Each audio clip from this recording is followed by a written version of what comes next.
우리 전후 좌우에 계신 여러분들과 함께 이렇게 인사했으면 좋겠습니다. 여호와는 우리의 힘이십니다. 이렇게 인사하시겠습니다. 여호와는 우리의 힘이십니다. 유진 피터슨이 저서한 다윗, 현실에 뿌리 박은 영성이라는 책이 있습니다. 유진 피터슨은 이 책을 통해서 다윗의 이야기는 현세, 인간의 상황 속에서의 하나님의 임재를 보여주고 있음을 말합니다. 그러면서 유진 피터슨은 성경에 나온 다윗의 이야기를 이렇게 정의합니다. 현세를 사는 영성이 그의 삶의 특징이다. 우리가 다윗의 삶을 자세히 보면 이상적인 삶이 아니라 있는 그대로의 삶임을 볼 수 있습니다. 우리는 성경 가운데서 다윗의 이야기를 살펴볼 때 그의 연약함을 보게 됩니다. 또한 그가 자상한 아버지, 그리고 밧세바의 아내를 범한 것으로 볼 때 좋은 남편 또한 아니었습니다. 있는 그대로의 삶 가운데서 자신의 죄됨을 철저히 회개하고 하나님의 징계를 통해서 자신의 신앙을 다시 한번 증명하는 것을 보게 됩니다. 우리가 다윗의 여정을 통해서 살펴볼 수 있는 것은 다윗은 하나님 한 분만은 놓치지 않았습니다. 하나님만큼은 포기하지 않는 인생이었습니다. 하나님을 향해서 전심전력으로 집중하고 하나님에 대한 열정과 에너지 레벨은 누구와도 비교할 수 없을 정도로 높았습니다. 이러한 맥락 속에서 유진 피터슨은 다윗의 이야기가 현세를 사는 영성이 그의 삶의 특징이라고 정의하는 것입니다. 그는 이어서 다윗 이야기는 현세적인 이야기와 동시에 경건한 이야기다. 온전한 삶을 추구하려 할 때 아마도 가장 흔히 저지르는 오류는 어떤 모델을 선택해서 열심히 모방하는 것이다. 그 모델은 우리가 따라야 할 본보기와 추구해야 할 완전을 보여준다. 우리가 다윗의 이 모습을 통해서 우리 자신을 점검해야 하는 것은 바쁜 일상, 힘든 일상 가운데서 우리는 하나님을 놓치고 있지 않은가입니다. 하나님을 놓친다, 우리의 삶의 컨텍스트에 적용해 본다면 하나님의 말씀은 머릿속에 있지만 그것이 우리 가슴으로 내려오지 않는다는 것입니다. 지식에만 머물러 있기 때문에 삶에 아무런 변화가 일어나지 않는다는 것입니다. 삶의 변화가 일어난다면 그 안에서 하나님 중심적으로 살며 하나님의 뜻하신 바를 알고 그 뜻대로 행하지만 그것이 지식 안에 머물러 있을 때는 그 하나님의 뜻대로 살기가 어렵다는 것입니다. 근데 이 말씀을 보면서 저 또한 마찬가지라는 것입니다. 저 또한 연약한 존재이고 때로는 말씀이 머릿속에만 머물러서 삶 가운데서 그 말씀대로 살지 못할 때가 너무나도 많습니다. 그 말씀을 통해서 저도 제 자신을 돌아보고 그 안에서 하나님이 주시는 그 음성대로 살기 위해서 노력하는 것입니다. 다윗은 너무나도 연약한 사람이었습니다. 삶 속에서 하나님의 선택하신 가운데 어린 나이에 이스라엘의 왕으로 기름 부음 받았지만 그 전까지는 가족들에게도 존재감 없이 있었던 연약한 사람이었고 존재감이 없었던 인물이었습니다. 하지만 그는 그 현세의 삶 가운데서 하나님을 놓지 않았습니다. 하나님을 포기하지 않았습니다. 하나님을 붙잡았습니다. 그리하여 그의 연약함이 하나님의 강함과 은혜로 채워진 것입니다. 이 다윗의 여정이 우리의 삶을 비춰볼 때 비록 동일한 삶은 아니겠지만 다윗 또한 그 모든 여정 가운데서 하나님께서 철저히 다져가셨습니다.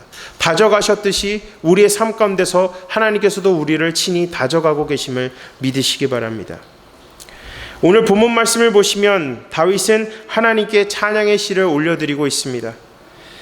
그를 모든 원수들의 손에서 또 사울의 손에서 건져주신 하나님을 찬양하고 있습니다.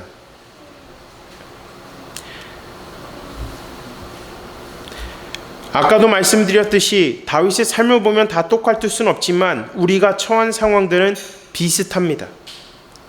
우리도 우리의 연약함으로 신앙이 무너졌을 때 다시 하나님께로 회개하고 마음을 돌이키고 우리의 삶의 어려움과 두려움 가운데서 하나님을 찾을 때 하나님께서는 우리를 피할 길로 인도하시고 우리가 어리석은 부분이 있다면 우리에게 지혜와 명철을 주셔서 다시 한번 현명하고 현숙하게 살아갈 수 있도록 그 길을 인도하신다는 것입니다. 저는 오늘 본문 말씀에 기록된 다윗의 시를 통해서 우리가 마음속에 깊이 새겨야 하는 세 가지 교훈을 여러분과 함께 살펴보기를 원합니다. 첫 번째는 하나님의 능력을 경험해야 합니다. 하나님의 능력을 경험해야 합니다.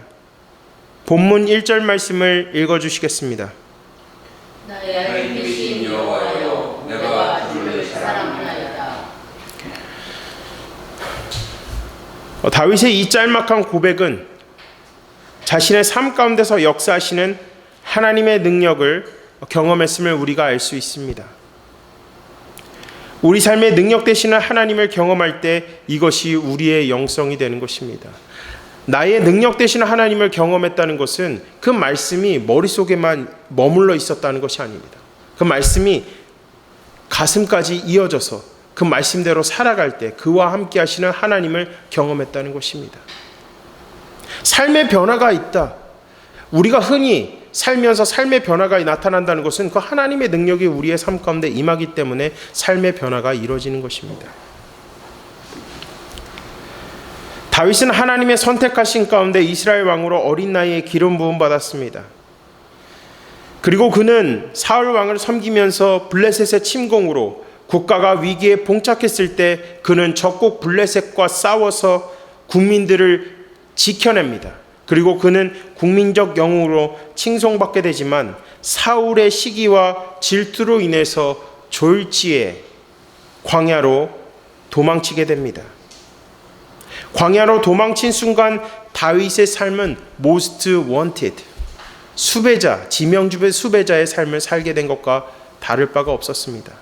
쫓고 쫓기는 그 인생 가운데서 인생의 쓴맛도 맛보게 되었습니다. 수십 년간 도망자의 신세로 이곳저곳을 도망다니면서도 그는 하나님만을 붙잡았습니다.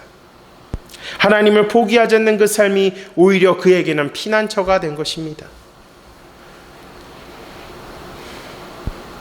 시편에 기록되어진 다윗의 시를 살펴보면 너무나도 은혜롭죠. 주옥 같은 그 말씀들이 있습니다. 근데 그 삶의 여정, 그가 그런 고백을 하기까지의 그 여정을 살펴보면 누구도 경험해보고 싶지 않은 고난투성이들 뿐이었습니다. 직면하고 싶지 않은 상황이었고 어려운 상황에 직면했을 때 도망치고 싶은 생각밖에 들지 않았겠지만 그런 상황에서 그는 도망치기보단 하나님을 붙잡았습니다.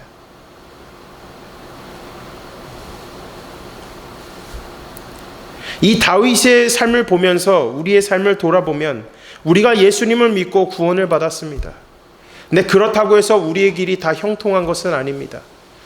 녹록치 않은 인생들을 직면하게 됩니다. 무조건 좋을 수가 없습니다. 때로는 다윗처럼 넘어지기도 하고 때로는 좌절하기도 하고 눈앞에 놓인 문제가 해결될 기미가 보이지 않을 때 울어보기도 합니다. 다윗의 여정이 이와 같다는 것입니다. 아마도 그 수십 년간의 수배자의 인생을 살면서 언제까지 나는 이렇게 도망쳐야 될 것인가? 언제까지 나는 이리저리 숨어다니며 살아야 되는 것인가? 과연 지금 내가 가는 길이 보이고 있는 것인가? 그런 물음표가 달릴 수도 있었을 것입니다. 근데 그가 할 수 있었던 것은 아무도 없는 광야 가운데서 하나님을 바라보는 것밖에 없었습니다. 그가 하나님을 바라볼 때 하나님께서는 다윗의 삶을 지켜주셨습니다. 2절 말씀을 보시면 다윗이 하나님을 향한 표현을 주옥같이 하고 있습니다. 여호와는 나의 반석이시요 나의 요새시요 나를 건지시는 이요 나의 하나님이시요 내가 그 안에 피할 나의 바위시요 나의 방패시요 나의 구원의 뿌리시요 나의 산성이시로다. 이전에 나온 이 단어 하나하나를 함께 살펴보겠습니다. 반석과 요새라는 것은 자신이 도망치면서 숨었던 곳을 빗대어서 한 말입니다. 이 반석과 요새는 적들이 침투하기 어려운 곳으로, 즉 피난처를 뜻하는 것입니다.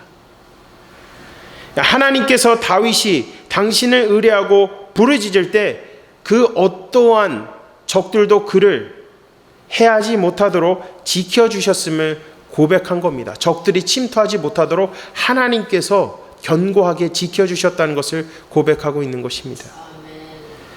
바위라는 것은 하나님의 속성을 뜻하는 것입니다.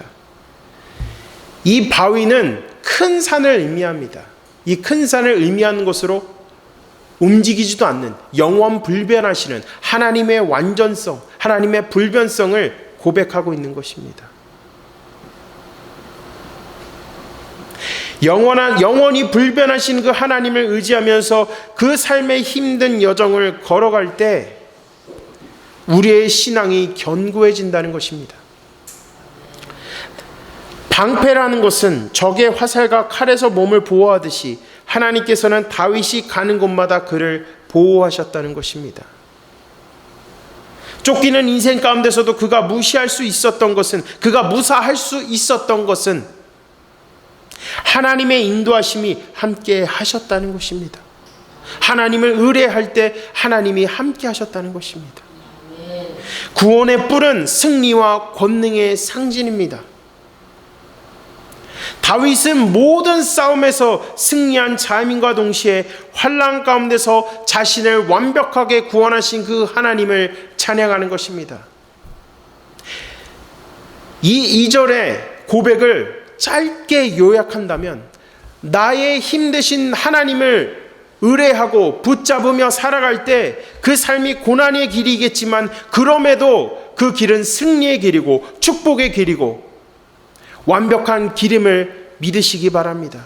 그 고난의 길은 우리에게 더 이상 그 고난이 아닙니다. 오히려 우리를 강하게 만들어주는 길이시고 하나님의 능력이 우리와 친히 함께 하심으로 우리는 그 길을 기꺼이 걸어갈 수 있는 것입니다. 하나님이 우리와 함께 하시기 때문에. 우리는 불완전한 존재입니다. 살면서 늘 부족한 것들이 너무나도 많습니다. 그래서 우리가 할 수 있는 것은 하나님께 무릎 꿇고 나의 힘 되신 여호와여, 하나님 나에게 지혜를 주시고 나에게 명철을 허락하여 주시옵소서.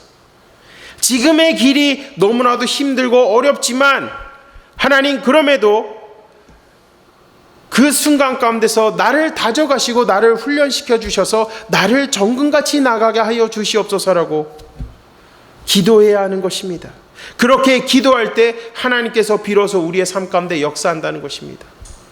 다윗의 여정을 보면 하나님 앞에 올려드리는 그 기도 가운데 하나님께 물론 이렇게 기도드리는 것도 있습니다. 하나님, 언제까지 내가 이렇게 참아야 됩니까? 언제까지 나를 이렇게 가만히 바라만 보실 것입니까? 라고 기도하는 것도 있지만, 다윗의 여정을 보면 그 기도 가운데 하나님, 그럼에도 내가 하나님을 붙잡습니다. 그럼에도 내가 하나님을 찬양합니다. 그 마음에 하나님을 향한 순수한 마음을 갖고 부르짖을 때 나의 힘 대신 그 여호와의 능력이 임할 줄로 믿으시기 바랍니다. 여러분, 이 상황 가운데서 하나님의 능력을 경험하고 싶으십니까? 지금 이 상황 가운데서 우리가 하나님 앞에 우리의 아쉬운 마음을 하나님 앞에 올려드리기보단 그 안에서 하나님, 나에게 능력 주시옵소서, 그럼에도 내가 붙잡을 것은 하나님밖에 없습니다 라고 고백할 때 비로소 하나님의 능력이 임하는 것입니다. 하나님을 향한 순수한 마음을 갖고 순전한 아이처럼 하나님의 능력을 사모하며 하나님 앞에 그 순수한 마음을 올려드릴 때 비로소 역사가 일어나는 것입니다. 우리의 마음을 점검해 봐야 됩니다. 하나님의 능력을 경험하기 위해선 우리의 마음을 먼저 점검해야 됩니다. 우리가 정말 하나님을 향한 순수한 마음이 있는지, 아니면 아쉬운 마음으로 하나님 앞에 나아가고 있는지, 아니면 불평과 원망의 마음으로 하나님 앞에 나아가고 있는지 여러분 점검해 보셔야 됩니다. 저도 마찬가지입니다.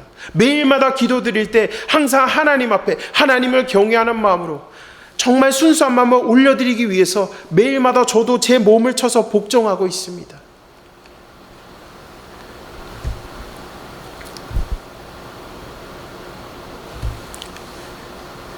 여러분, 우리가 이 다윗의 고백을 통해서 우리가 기억해야 되는 것은 하나님을 향한 갈급함과 갈망이 강해질수록 그 안에 채워주시는 하나님의 은혜는 강력함을 여러분 믿으시기 바랍니다. 보이지 않는 길을 걸어가면서 하나님을 의뢰할 때 우리에게 두려움을 주고 우리를 주저하게 만드는 어둠의 세력에서 우리를 구원하시고 우리를 승리하게 하시는 분이 주 여호와 하나님이심을 믿으시기 바랍니다. 이번긴 새롭게 시작하는 한 주 가운데서 지금 여러분이 광야의 가운데 있다 할지라도 하나님을 철저히 의뢰할 때에 하나님의 그 능력을 경험하시기를 주님의 이름으로 간절히 축원합니다. 첫 번째는 하나님의 능력을 경험해야 됩니다.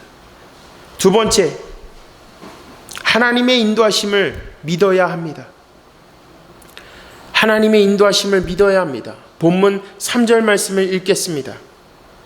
내가 찬송과 받으실 여호와께 아뢰리니 내 원수들에게서 구원을 얻으리로다. 아멘. 하나님의 능력을 경험한 다윗은 자신을 구원하신 그 하나님을 찬양하고 있습니다. 그의 찬양을 자세하게 보시면 하나님에 대한 확고한 확신이 있습니다. 어떤 확신입니까? 주님께 아뢰을 때 주님께서 나를 어느 상황에서든지 지키시고 구원하실 것에 대한 확신이 있었다는 것입니다. 우리가 하나님의 능력을 경험했다면 앞으로도 우리의 삶을 이끄실 하나님의 인도하심을 철저히 신뢰할 수 있어야 합니다. 사도행전 2장 22절은 말씀합니다. 누구든지 주의 이름을 부르는 자는 구원을 얻으리라. 다윗의 찬송의 시를 통해서 우리가 알 수 있는 것은 우리는 우리 자신을 절대로 구원할 수 없고 오직 예수님을 믿을 때 구원받을 수 있다는 것입니다. 우리를 구원하신 주님께 우리의 삶을 철저히 아뢰을 때 주님께서 우리를 악인에게서 건지시고 환난 가운데서 건지시고 문제를 해결하실 수 있는 능력을 부어주신다는 것입니다. 우리가 갈급함으로 나아갈 때 우리의 갈급함이 우리의 갈증을 주님께서 시원하게 해결해 주신다는 것입니다. 그러한 주님의 능력을 경험함으로써 우리가 가져야 되는 것은 주님께서는 평생 우리의 길을 인도하시겠구나. 한 가지 전제가 있습니다. 주님을 아뢰을 때, 주님을 붙잡을 때 주님께서 우리를 의의 길로 인도하신다는 확신이 여러분 있어야 되는 것입니다. 본문 4절과 5절의 말씀을 보시면 사망의 줄이 나를 얽고 불의의 창수가 나를 두렵게 하였으며 수월의 줄이 나를 두르고 사망의 올무가 내게 이르렀도다. 이 사망의 줄이라는 것은 원수들이 자신을 둘러싸고 있었고 이 불의의 창수라는 것은 벨리알의 창수, 곧 죽음을 의미하는 것입니다. 다윗은 자신을 둘러싸고 있는 그 원수들 앞에서 죽음과 위기에 빠져 있었습니다. 너무나도 두렵고 무서운 상황이었지만 그럼에도 그는 하나님을 신뢰했습니다. 정말 다윗이 도망다니면서 몇 번의 고비를 맞이합니다. 하지만 결정적인 순간에 하나님의 전적인 개입하심을 통해서 그가 구원받는 것을 경험했습니다.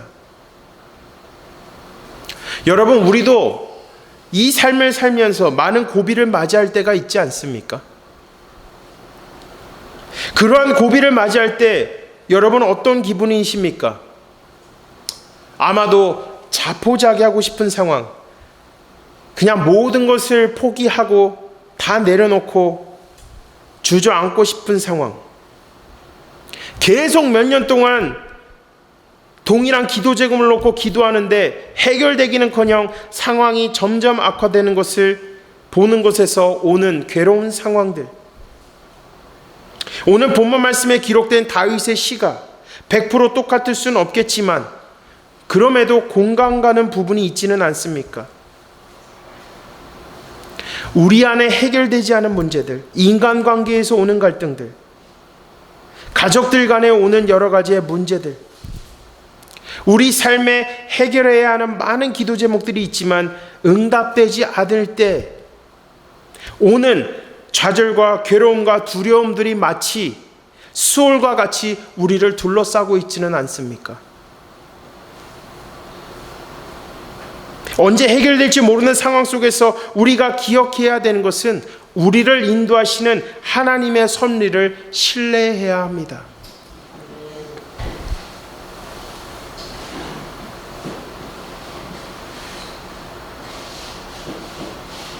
어떻게 보면 다윗이 이스라엘의 왕의 자리, 그 왕의 무게를 감당하기 위해서 그가 감당할 수 있는 고난들을 하나님께서 허락하심으로 그를 더욱 강성한 하나님의 사람으로 다져가셨을 겁니다.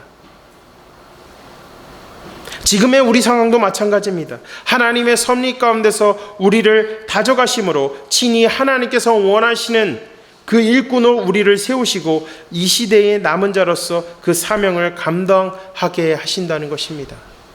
모든 상황 가운데서 우리가 하나님의 섭리와 계획을 묵상하며 살아갈 때 비로소 하나님께서 우리에게 그 안에서 지혜를 주십니다. 그리고 그 안에서 우리를 다져가시고 우리를 준비시킨다는 것입니다.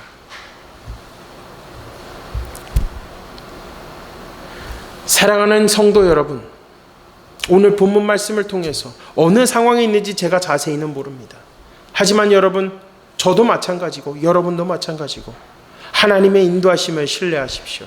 하나님의 인도하심을 신뢰하며 그 길을 걸어갈 때 길이 보일 줄로 믿으시기 바랍니다. 그 길이 시온의 대로같이 형통한 길임을 믿으시기 바랍니다. 첫 번째는 하나님의 능력을 경험해야 됩니다. 두 번째는 하나님의 인도하심을 신뢰해야 합니다. 세 번째로 우리의 기도를 응답하시는 하나님을 기억해야 합니다. 본문 6절을 한 목소리로 읽어주시겠습니다. 내가 하나님 위해서 여호와께 알리며 나의 하나님께 부르짖었더니 그가 그의 성전에서 내 소리를 들으시며 그의 앞에서 나의 부르짖음이 그의 귀에 들렸도다. 아멘. 여러분, 다윗처럼 기도하면 응답받을 줄로 믿으시기 바랍니다. 이 다윗의 기도가 그냥 기도가 아닙니다. 늘 목사님이 항상 말씀하시는 게 있어요. 적당히 기도해서는 안 된다고. 정말 죽기 살기로 그 헝그리 정신을 갖고 기도하라고 말씀하시는데, 저도 아직까지 그 위치까지 도달하기 위해서 많이 노력하고 있습니다. 근데 적당히가 아니라 정말 다 쏟아 부어야 되는 겁니다. 우리가 있는 힘을 다 쥐어 짜내서 하나님 앞에 매일마다 기도를 올려드릴 때 응답받을 수 있습니다. 다윗의 실상이 여러분 어땠습니까? 환난 가운데 있었습니다. 근데 그는 주저하지 않고 하나님께 부르짖었습니다. 그랬더니 다윗이 이렇게 고백합니다. My cry to him reached his ears.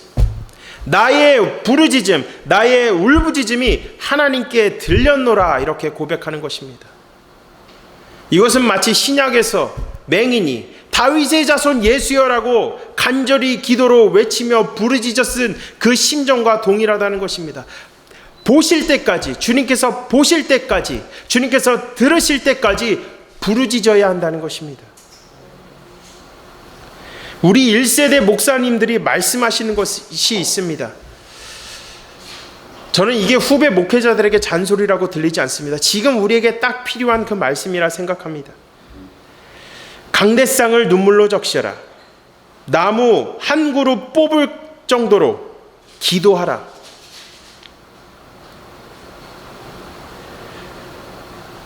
주님께 그만큼 죽을 힘을 다해서 기도하라는 것입니다. 그냥 기도해서 안 되고 내가 가지고 있는 모든 에너지를 쥐어짜내서 기도하라는 것입니다. 그렇게 기도할 때 현세에 뿌리박은 그 영성을 갖고 살아갈 수 있는 것입니다. 유진 피터슨이 서론에서 얘기하지 않았습니까? 다윗의 삶의 여정은 현세에 뿌리박은 영성이다. 그것이 삶의 특징이다. 현세에 뿌리박은 영성이라는 것은 말씀이 내 머리에만 머무르는 것이 아니라 그 말씀을 붙잡고 죽기 살기로 기도하며 그 말씀대로 살기 위해서 내 몸을 쳐서 복종하며 살아갈 때 비로소 그것이 현세에 뿌리박은 영성이 된다는 것입니다. 저도 정말 그렇게 현세에 뿌리박은 영성을 갖고 사는 목회자가 되어야 함을 그 책을 통해서, 말씀을 통해서, 또 상황과 환경을 통해서 깨닫게 됩니다.